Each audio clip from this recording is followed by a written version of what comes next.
Bloody Omaha. At 6:30 a.m. dawn on D-Day, the small landing boats began arriving at Normandy. At last, the full-scale attack of the beaches was at hand. Most soldiers arrived feeling cold, wet, and sick. Despite all their training, they were about to face overwhelming firepower from the Germans.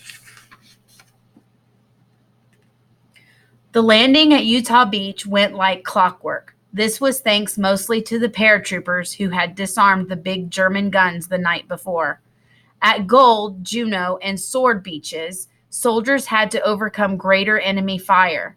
And at Omaha, American troops faced the worst conditions of all. The terrible battle fought there became known as Bloody Omaha. Omaha was a key beach because it lay at the center of Normandy. It stretched for 6 miles between Utah and Gold. Omaha was also the most difficult beach to invade, so the Allies sent twice the number of troops there. Unlike the other beaches, Omaha was backed by a wall of cliffs 100 feet high. Over 1,000 Germans were in bunkers on top. They fired down from their perches as if from a rooftop. The boats stopped a few hundred yards from shore, and landing ramps were lowered.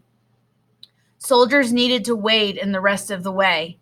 Germans let loose with a fury of gun firepower. Bullets ripped at the sides of boats, capsizing many. One shell hit a boat filled with explosives, blowing it sky high. All men on board were killed instantly. Germans aimed their machine guns straight at the exit ramps of the small boats. Bullets hit the Allied soldiers the second they stepped onto the ramp. Private First Class Robert Bob Sales recalled those terrible first moments at Omaha. The ramp went down, and our captain was the first man off, and they just riddled him. Sales was the only survivor of the more than 30 men in his boat.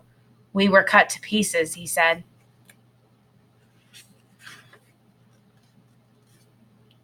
Men landed in water over their heads. Weighted down by gear and weak from seasickness, they struggled underwater for their lives. I really panicked, said Private First Class Sales. He shed his radio, gun, and jacket just in time to rise back to the surface. Hitler's Zipper. Nazi soldiers blasted the landing boats with MG 425.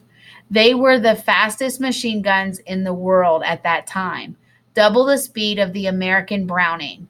The guns fired at 2,000 miles per hour, 125 bullets every second.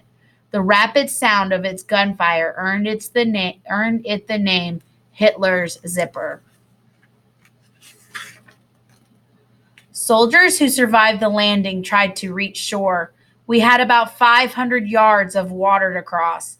Lieutenant Colonel Alfred F. Bira later wrote in a letter home, "We couldn't run because the water was too deep.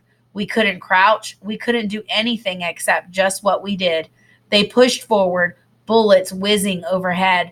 The surf turned red with the blood of the wounded and dying. Near the coastline, men tried to hide behind some of the steel defenses set up by the Germans. It was no use against the enemy's long-range weapons. All I could see was chaos, catastrophe," Chuck Hurlbut, combat engineer, recalled. Boats burning, smoking, dead men all along the water's edge. Soldiers staggered onto the beach, but dry land offered little relief.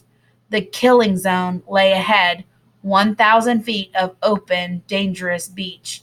Before soldiers could reach the cliffs, they had to get past jagged steel beams, sharp barbed wire, and 17,000 buried mines.